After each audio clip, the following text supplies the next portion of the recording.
walaupun berkenaan dengan politik, tapi hubung kaitnya dengan dua yang sebelumnya, ilmu, ulama, dan politik. Jadi saya tak nak dikaitkan dengan tentang tahaluk siasi, juga dengan politik tempatan kita di sini. Ini kita berbicara secara alam, jadi secara universal. Yang kita bicarakan sekarang, patutkah, layakkah ulama melibatkan diri dalam dunia politik. Jadi sebagaimana saya katakan, martabat yang Allah berikan kepada mereka, kalau pada saat kita terjadi dalam dunia politik, itu berarti kita merendahkan martabat kita. Di samping juga kalau pada saat ada satu fatwa daripada seorang alim yang berkuasa, itu nanti pendapat tersebut yang sebenarnya sudah tidak boleh diganggu-gugat karena ada latar belakang yang membackup itu kedudukanku, jabatanku. Beda kalau seorang alim yang berfatwa. Kalau saya berfatwa tentang hukum hakam, ulama-ulama lain boleh mengkaji dan mempelajarinya. Sebab saya tidak punya kekuasaan, kekebalan fatwa yang saya fatwakan masih boleh dipelajari dan dimudakarahkan. Beda halnya kalau fatwa tadi itu sumbernya daripada seorang ahli politik. Jadi politiknya itu yang menghalang dan menutup kadang-kadang atau tidak memberi peluang kepada orang lain untuk komen, mengotak-atik. Kenapa? Karena ada sifat kekebalan. Fatwa yang difatwakan oleh seorang alim, sia-sia. Kekebalan itu dari mana datangnya? Datangnya daripada kedudukan dan jabatan. Yang sehingga itu akan menyebabkan ilmu mungkin saja kita tidak sampai kepada hakikat hukum atau hakikat ilmu yang sebenarnya. Kenapa orang mungkin kena faktor tak jadi komen atau memang karena tidak diberi kesempatan, sebab ilmu dipatwakan terus dengan kekuatan politik dan juga dengan kekuatan orang yang memfatwakannya. Silakan kita ada panggilan. Bismillah. Assalamualaikum. Anda Haji Zulkifli daripada Yan Kedah. Suara tak kedengaran, nyaring keraskan sedikit. Soalan anak baca, bila mana berlakunya perbezaan pendapat di antara ulama politik dengan ulama pemerintah, bagaimanakah cara penyelesaiannya? Wallahu a'lam. Oke, ringkas saja dengan pertanyaannya, bagaimana kalau berlaku perbedaan pendapat antara ulama-ulama politik dengan ulama-ulama pemerintah? Sama lah kalau macam itu. Pemerintah dengan politik itu suatu hal yang susah untuk kita pisahkan. Jadi bagaimana kalau berlaku percanggahan, perbedaan pendapat antara ulama-ulama politik dengan ulama-ulama pemerintah? Jadi di pemerintahan ada ulamanya, kemudian ada kumpulan ulama ahli politik, tapi tidak terlibat dalam pemerintah. Macam itu kan maksudnya? Nah, kalau seperti itu. Jadi kalau yang tidak terlibat, kita tidak katakan ulama-ulama politik, kita katakan adalah ulama akhirat. Sebab mereka tidak membebitkan diri pada kumpulan tadi itu. Sebab kalau saatnya mereka dikatakan sebagai ulama politik, secara bahasa, kalau sebut ulama-ulama politik, berarti ulama yang berpolitik yang terlibat dalam pemerintahan. Kecuali kalau kita bedakan. Jadi pendapat daripada ulama-ulama politik, pendapat daripada ulama-ulama yang netral. Jadi kita memihak kepada siapa? Yang secara intinya memang pasti dan pasti, ini prinsip yang tidak ada perbedaan daripada siapa dengan sesiapa, tidak ada perbedaan antara di kalangan kita. Jelas kita akan memihak kepada pendapat yang betul, kepada pendapat yang benar. Saya tidak mengatakan kebenaran itu senantiasa selalu dengan ulama-ulama yang berpolitik. Dan tidak mutlak juga kebenaran itu senantiasa dan selalu dengan ulama-ulama pemerintah.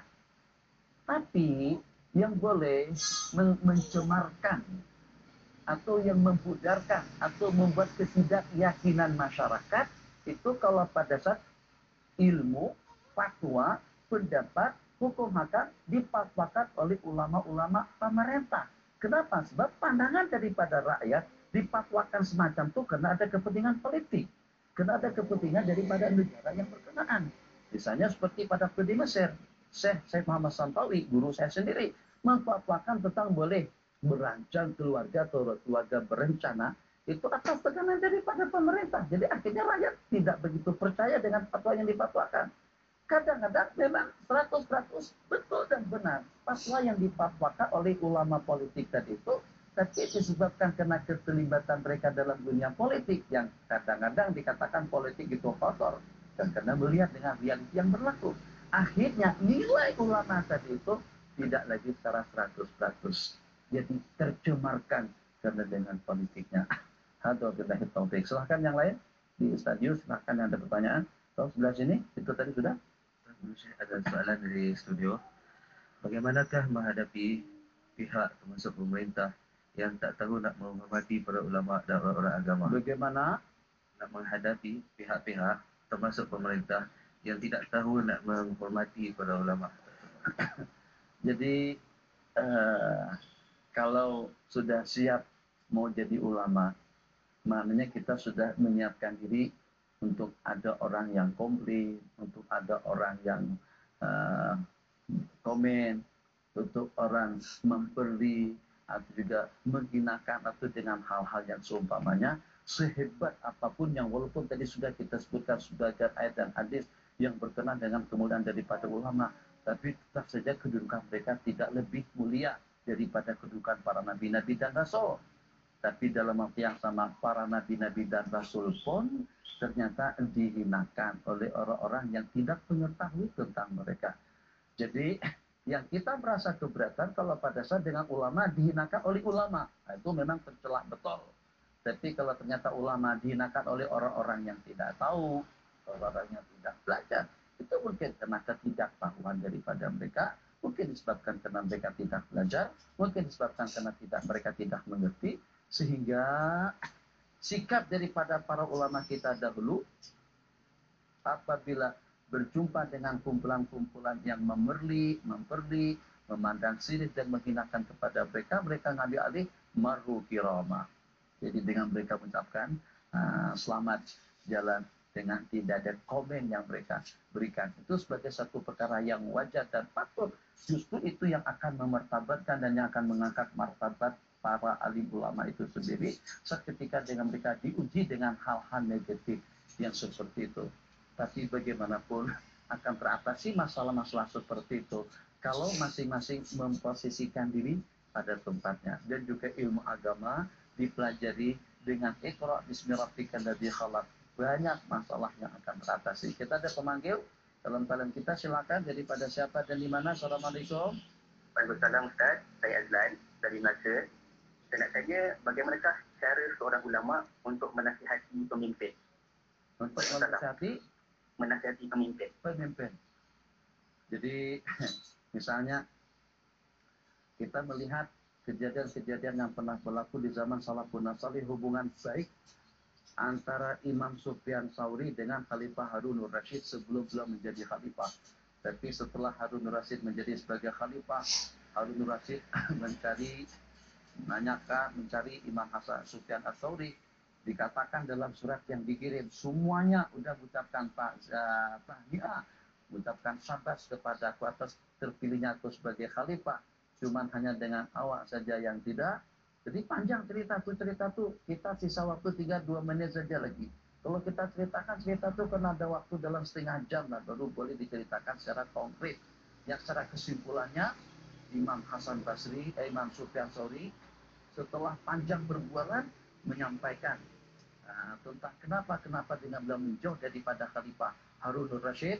Jadi setelah dikirim surat dan dibaca, menangis Khalifah Harun Ar-Rasyid pada waktu itu. Jadi kata Bundika, bunuh saja Sufyan Tsauri. Itu keterlaluan betul kalau sampai bernasihat lasah seperti itu kepada tuanku. Jadi kata Khalifah Harun Ar-Rasyid, diam semuanya. Semuanya itu mengampu kecuali Sufyan Tsauri yang nasihatnya ikhlas untuk demi masa depanku. Dikatakan perubahan total dalam kepemimpinan Khalifah Harun Ar-Rasyid sampai wujud Baghdad yang dikatakan dan dijuluki sebagai kota 1000 ulama, kota ilmu dan ulama. Ribuan ulama yang datang ke negeri Baghdad, jumlah bilangan yang hafal Quran tidak terhitung, ulama tidak terhitung, kebaikan tidak terhitung, itu di zaman Khalifah Harun Ar-Rasyid. Itu daripada mana? dari sepucuk surat daripada Imam Sufyan Tsauri. Tiap selepas sembahyang dibaca, nangis. Jadi cara menasihati para pemimpin bedalah dengan kita bernasihat antara sesama kita. Setengah menit saja lagi waktu kita. Nasihat kepada Tuhanku tidak sama dengan nasihat antara sesama kita. Bahasanya lembut tapi dalam waktu yang sama. Kalau memang hak, katakan yang hak. Kalau memang betul, katakan yang betul. Kalau memang salah, katakan yang salah. Untuk membackup dan akan memperisai mereka dan akan mengamankan mereka daripada segala-galanya. Pelindungan daripada yang maha kuasa atas segala-galanya. Hadza wabillahi taufiq. Wa sallallahu ala sayyidina Muhammad wa ala alihi wa sahbihi wasallam.